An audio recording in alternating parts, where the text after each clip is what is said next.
ছোটবেলায় কেউ নিজের নিতম্ব নিজে ধুতে পারতো না, তখন মা বাবা ধুয়ে দেয়।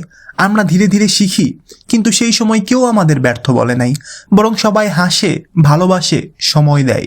কিন্তু বড় হয়ে গেলে একটা পরীক্ষা ফেল করলেই সমাজ বলে তোর দ্বারা হবে না, একটা চাকরির রিজেকশনে আত্মীয় ও প্রতিবেশী বলে কবে মানুষ হবি, তোর দ্বারা কি কখনো কিছু হবে নাকি ফেলিওর থাকবি। আর তখন আমরাও নিজেদের বলি আমার দ্বারা হবে না, কারণ মানুষের নেতিবাচক কথা যেন মস্তিষ্কে ছোট টক্সিন, প্রতিটা শব্দ বাড়ায় স্ট্রেস, ঘুম ভাঙে, মন হয় ক্ষীণ।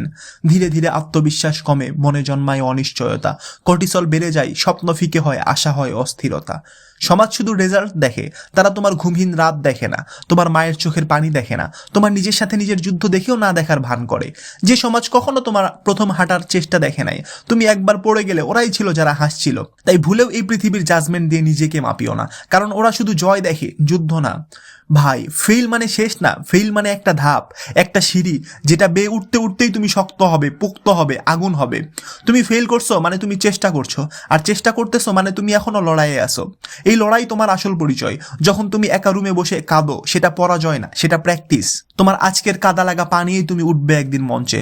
তোমার ফেল টাইমের হাসিটাই হবে তোমার জয়ের পোস্টার। তুমি রাজা ভাই, যে রাজা হারে কিন্তু হাল ছাড়ে না। মনে রাখিও, নেগেটিভ ঝড় আসে যায়, মন খুঁজে নেয় স্থিতি। পজিটিভ চিন্তা লালন করলে হৃদয় জলে, আসে স্বস্তি। দিস ইজ বাস্তবতা।